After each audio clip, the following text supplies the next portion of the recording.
اعوذ باللہ من الشیطان الرجیم بسم اللہ الرحمن الرحیم رب اشرح لی صدری ویسر لی امری واحلل عقدۃ من لسانی یفقہوا قولی۔ اللہ تعالیٰ قرآن پاک کی سورۃ الاعراف کی آیت نمبر 175 اور 176 میں ایک یہودی عالم کا ذکر فرماتے ہیں۔ اس کا اصل جرم یہ تھا کہ وہ دنیا کا کتا بن گیا تھا، یعنی وہ دنیا کی محبت میں پڑ گیا تھا۔ سورۃ تغابن، قرآن پاک کی سورۃ تغابن کی آیت نمبر 16 میں اللہ تعالیٰ ارشاد فرماتے ہیں کہ جو نفس کی لالچ سے بچا لیا گیا وہ فلاح پا گیا۔ بے حقی کی روایت ہے کہ رسول اللہ صلی اللہ علیہ وآلہ وسلم نے ارشاد فرمایا کہ اللہ تعالیٰ نے حضرت جبرائیل علیہ السلام کو حکم دیا کہ فلاں بستی کو الٹ دو اس کے رہنے والوں کے ساتھ۔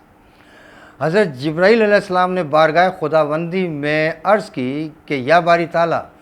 اس میں تو تیرا ایک فلاں بندہ بھی ہے، اس کی عبادت کا یہ حال ہے کہ کبھی پلک جھپکنے جتنی دیر بھی وہ تیری عبادت سے غافل نہیں رہا۔ اللہ تعالیٰ نے ارشاد فرمایا اس بستی کو الٹ دو، اور سب سے پہلے اس بدبخت کو، اس کے چہرے کا رنگ کبھی میری غیرت میں سرخ نہیں ہوا، کبھی اس کے چہرے کا رنگ نہیں بدلا۔ لوگ میرے دین کی دھجیاں اڑاتے رہے، شریعت کو روندا جاتا رہا، مگر کبھی اس کے چہرے کا رنگ متغیر نہیں ہوا۔ میرے دین کے احکامات کا مذاق اڑایا جاتا رہا، مگر وہ صرف اپنی اصلاح، عبادت اور تقوی میں لگا رہا۔ اس لیے وہ دوہرا مجرم ہے، لہذا سب سے پہلے اس کو الٹو اور اس کے بعد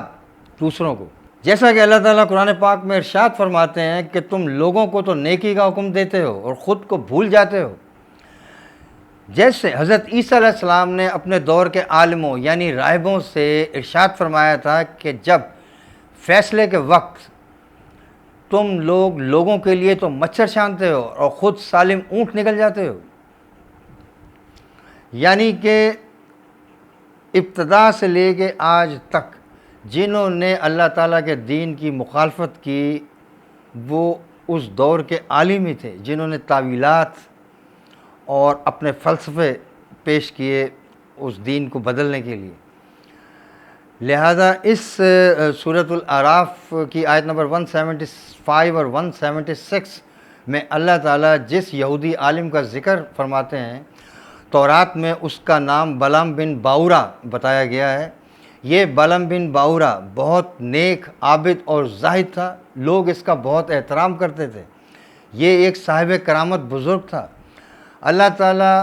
ان آیات میں ارشاد فرماتے ہیں کہ اس کے پاس اللہ تعالیٰ کی آیات تھیں، یعنی یہ صاحب کرامت تھا اور مستجاب الدعوات بھی تھا، یعنی جب یہ اللہ تعالیٰ کے سامنے دعا کے لیے ہاتھ اٹھاتا تو اللہ تعالیٰ اس کے ہاتھ کبھی خالی واپس نہیں لوٹایا کرتے تھے۔ اللہ تعالیٰ ارشاد فرماتے ہیں کہ وہ خود کو اللہ کی دی ہوئی ان چیزوں سے چھڑا کر نکل گیا، یعنی اس نے اللہ کا پٹا اتار دیا، یعنی وہ اللہ کا پٹا اتار کر بھاگ گیا۔ اللہ تعالیٰ نے اسے اتنا کچھ دیا تھا مگر وہ ان چیزوں سے نکل گیا اور اس نے ان سے کوئی فیض حاصل نہ کیا، تو پھر اس کے پیچھے ایک شیطان لگ گیا۔ اللہ تعالیٰ قرآن پاک میں سورۃ الزخرف کی آیت نمبر 36 میں ارشاد فرماتے ہیں کہ اور جس نے رحمان کے ذکر سے روح گردانی کی تو ہم اس کے اوپر ایک شیطان مقرر کر دیتے ہیں جو اس کا ساتھی بن جاتا ہے۔ اللہ تعالیٰ اس وقت تک کسی کے اوپر شیطان یا کسی کو گمراہ نہیں کرتا یا کسی پر شیطان مسلط نہیں کرتا جب تک کہ آدمی خود اپنے آپ کو اللہ کے پٹے سے چھڑا کر بھاگ نہ جائے۔ میں سورۃ الاعراف کی ان 2 آیتوں کا مفہوم آپ کے سامنے بیان کرتا ہوں۔ اعوذ باللہ من الشیطان الرجیم بسم اللہ الرحمن الرحیم۔ اور ان کو اس شخص کا حال پڑھ کر سنا دو جس کو ہم نے اپنی آیات عطا فرمائی تھیں، تو اس نے ان کو اتار دیا، پھر شیطان اس کے پیچھے لگا تو وہ گمراہوں میں ہو گیا، اور اگر ہم چاہتے تو ان آیات سے اس کے درجات کو بلند کر دیتے، مگر وہ تو پستی کی طرف مائل ہو گیا اور اپنی خواہشات کے پیچھے چل پڑا۔ تو اس کی مثال کتے کی سی ہو گئی کہ اگر سختی کرو تو زبان نکالے اور یوں ہی چھوڑ دو تب بھی زبان نکالے رہے۔ یہی مثال ان لوگوں کی ہے جنہوں نے ہماری آیات کو جھٹلایا۔ تو یہ قصہ بیان کر دو تاکہ وہ فکر کریں۔ اب پستی سے مراد یہاں یہ ہے کہ ہماری روح چونکہ آسمان سے آئی ہے تو یہ اوپر کی طرف دیکھتی ہے، بلندی کی طرف، اور چونکہ ہمارا یہ خاکی جسم زمین سے آیا ہے تو اس کی نگاہ زمین پر رہتی ہے۔ ہمارے انسانی جسم کی تمام تر توجہات کا مرکز زمین ہے، اس لیے کہ زمین سے ہی ہمیں خوراک ملتی ہے، ہماری عیش و عشرت، ہماری لذتیں، ہمارے دولت، ہمارے ڈالرز، پاؤنڈ، ہماری تمام خواہشات، آرزوئیں، امنگیں، ان سب کا اوریجن جو ہے وہ زمین۔ اب اگر آدمی زمین کی طرف مائل ہو جائے تو یعنی کہ وہ زمین سے چمٹ گیا۔ اس طرح سے روح کا یہ مقصد نہیں، روح اس سے بلند ترین چیز ہے، بلند تر چیز ہے جو آسمان سے آئی ہے، تو وہ بلندی کا سوچتی ہے۔ اس طرح جب ہم زمین کی پستی میں گر جائیں اور اپنی خواہشات کو اپنا مرکز بنا لیں، کہ جیسے اللہ تعالیٰ سورہ جاثیہ میں ارشاد فرماتے ہیں کہ کیا تم نے اپنی خواہشات کو اپنا الہ بنا لیا ہے؟ یا قرآن پاک میں ایک اور جگہ اللہ تعالیٰ ارشاد فرماتے ہیں کہ جو اپنی خواہشات کی پیروی میں لگ گیا تو اس کی مثال کتے کی سی ہے۔ تو لہذا روح تو سسکتی رہتی ہے، تڑپتی رہتی ہے، اور آخر کار اس کی موت واقع ہو جاتی ہے، اور انسان ایک چلتا پھرتا انسان بغیر روح کے اس روح کا مقبرہ بن جاتا ہے۔ وہ اس سے زیادہ کچھ نہیں رہتا کہ ایک چلتا پھرتا وہ حیوانی جسم ہے، اس لیے کہ روح اس کی مر جاتی ہے۔ روح تب زندہ رہتی ہے کہ جب روح کی غذا جو ہے وہ ذکر الہی ہے، اور حیوانی جسم جو ہے وہ اس سے تقویت پکڑتا ہے زمینی خواہشات سے۔ جب ہمارا سارا فوکس اور ہمارا سارا ذہن زمینی خواہشات کی طرف لگ جائے تو ہمارا نفس زیادہ طاقت پکڑتا ہے، اور جب ہم اللہ کے ذکر سے روح گردانی کریں تو ہماری روح کمزور پڑتی جاتی ہے، حتیٰ کہ ایک وقت ایسا آتا ہے کہ ہمارا انسانی جسم روح کا مقبرہ بن جاتا ہے۔ اسی طرح اللہ تعالیٰ اسی سورت میں، سورۃ الاعراف میں آیت نمبر 179 میں اسی طرح کے لوگوں کے بارے میں ارشاد فرماتے ہیں کہ وَلَقَدْ ذَرَأْنَا لِجَهَنَّمَ كَثِيرًا مِنَ الْجِنِّ وَالْإِنسِ، میں نے جنوں اور انسانوں کی اکثریت جہنم کے لیے پیدا کی ہے۔ لَهُمْ قُلُوبٌ لَا يَفْقَهُونَ بِهَا وَلَهُمْ أَعْيُنٌ لَا يُبْصِرُونَ بِهَا وَلَهُمْ آذَانٌ لَا يَسْمَعُونَ بِهَا أُولَٰئِكَ كَالْأَنْعَامِ بَلْ هُمْ أَضَلُّ وَأُولَٰئِكَ هُمُ الْغَافِلُونَ، یعنی کہ ہم نے انہیں دل دیے مگر وہ تفکر نہیں کرتے، اللہ کے احکام کی روح گردانی کرتے ہیں، انہیں کان دیے وہ سنتے نہیں ہیں،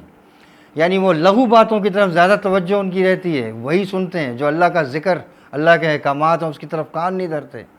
ان کو آنکھیں دی ہیں، وہ دیکھتے نہیں ہیں، یعنی کہ جو چیز کی، ایک شے کی حقیقت،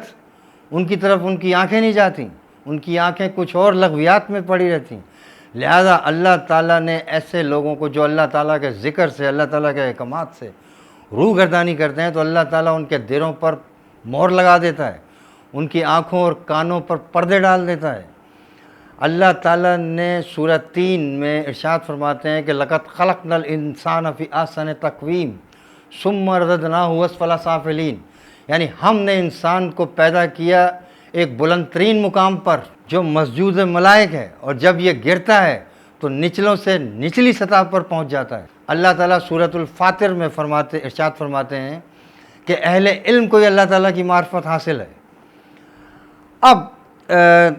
تورات میں سورۃ الاعراف میں یہ یہودی عالم کا جو ذکر ہے یہ تفصیلاً تورات میں ملتا ہے، اور ہماری تفاسیر میں بھی اس کا ذکر ملتا ہے کہ بلم بن باورا ایک یہودی عالم تھا، وہ گمراہ کیسے ہوا۔ قصہ کچھ یوں ہے جو تورات اور ہماری تفاسیر میں بھی بیان کیا ہوا ہے کہ جب حضرت موسیٰ علیہ السلام اپنی قوم کو لے کر فرعون کی قید سے مصر چھوڑ آئے تو بلم بن باورا کی جو بستی کے لوگ تھے وہ بڑے کچھ پریشان ہوئے، کچھ تفکرات میں پڑے کہ ایسا نہ ہو کہ حضرت موسیٰ علیہ السلام اب ہماری بستی میں آ جائیں اور ہمیں یہاں سے نکال دیں۔ انہوں نے اپنے اس یہودی عالم بلعم بن باورہ سے کہا کہ آپ حضرت موسیٰ علیہ السلام ان کے لشکر کے لیے بد دعا کریں۔ تو حضرت موسیٰ اور ان کے لشکر کے لیے بد دعا کریں۔ بلعم بن باورہ بولا وہ تو اللہ کے رسول ہیں، اگر میں نے ان کے لیے بد دعا کی تو میں تو کہیں کا نہیں رہوں گا، تو اللہ تو مجھے اس کی بڑی سخت سزا دے گا۔ لہذا اس بستی والوں نے اپنے اس عالم کو کافی تحفے تحائف، مال و زر، دولت، خوبصورت عورتیں پیش کی اور ان کو لالچ دی، یعنی کہ دنیا کی لالچ دی کہ آپ حضرت موسیٰ اور ان کے لشکر کے لیے بد دعا کریں۔ تو لہذا وہ اس لالچ میں آ گیا، یعنی کہ وہ اللہ تعالیٰ کا پٹہ اس نے اتار دیا، اللہ تعالیٰ کا پٹہ اتار کر بھاگ گیا۔ یہی اللہ تعالیٰ ارشاد فرماتے ہیں کہ ہم نے اسے اتنا کچھ دیا تھا مگر اس نے سب کچھ پس پش ڈال دیا، اور وہ اس نے اپنی بستی والوں کو کہا کہ میں ایک پہاڑی کی چوٹی پر جا کر اللہ تعالیٰ سے دعا کرتا ہوں۔ جب وہ ایک پہاڑی کی چوٹی پر چڑھا اور اس نے دعا کے لیے ہاتھ اٹھائے، اب ہوا یہ کہ جب وہ حضرت موسیٰ علیہ السلام کے لیے بد دعا کے لیے حضرت موسیٰ علیہ السلام کے لیے بد دعا کرتا تو اس کی زبان کو اللہ تعالیٰ نے ایسا الٹا دیا کہ الٹا اسی کی بستی والوں کے لیے بد دعا نکلتی۔ وہ بار بار بد دعا کرتا، الفاظ نکالتا بد دعا کے، مگر وہ الٹ اس کی زبان الٹا کر وہ بد دعا اس کی بستی والوں پر پڑ جاتی۔ بستی والے اس پر بڑا حیران و پریشان ہوئے کہ یہ تو کیا کر رہا ہے، یہ تو الٹا ہمارے لیے بد دعائیں کرنے لگ گیا۔ تو اس نے کہا کہ مجھے نہیں معلوم، تو لہٰذا میں تو مشکل میں آ گیا، میں اللہ تعالیٰ کے حضور سے راندہ درگاہ ہو گیا، اور اس کی زبان، تورات میں ذکر ہے کہ اس کی زبان اس کے سینے تک لٹک آئی۔ اسی موقع پر اللہ تعالیٰ نے قرآن میں ارشاد فرماتے ہیں کہ وہ بھرا ہوا ہو، اس کا پیٹ بھرا ہوا ہو یا خالی پیٹ ہو، اس کتے کی زبان ہمیشہ لٹکی رہتی ہے۔ اور ہم نے اکثر یہ دیکھا بھی ہوا ہے کہ کتا جب بھی زمین پر چلتا ہے تو اس کا پیٹ خالی ہو یا بھرا ہوا ہو، وہ زمین کو سونگھتا ہوا چلتا ہے۔ تو لہذا اس بلعم بن باورہ کی زبان منہ سے باہر لٹک آئی اور اللہ تعالیٰ کے عذاب میں اس کی گرفت ہو گئی۔ رسول اللہ صلی اللہ علیہ وآلہ وسلم نے فرمایا تمہارا مال صرف وہی ہے جو تم نے کھا لیا اور پہن کر بوسیدہ کر دیا یا اللہ کی راہ میں خرچ کر کے قیامت کے لیے محفوظ کر لیا، باقی مال تو تیرے ورثہ کا ہے۔ سورہ توبہ کی آیت نمبر 34 میں اللہ تعالیٰ ارشاد فرماتے ہیں کہ اے اہل ایمان، اکثریت ان علماء اور صوفیہ کی ہے جو لوگوں کا مال ناجائز طریقے سے ہڑپ کر جاتے ہیں اور ان لوگوں کو وہ اللہ کے راستے سے روکتے ہیں، یعنی کہ جن کا کام اللہ کی طرف بلانا تھا وہ اللہ کے راستے میں ان کو روکنے والے بن گئے۔ اللہ تعالی ہم سب پر اپنا فضل، کرم اور برکتیں فرمائے اور ہمیں سیدھے راستے پر چلنے کی توفیق عطا فرمائے۔ وآخر دعوانا ان الحمد للہ رب العالمین۔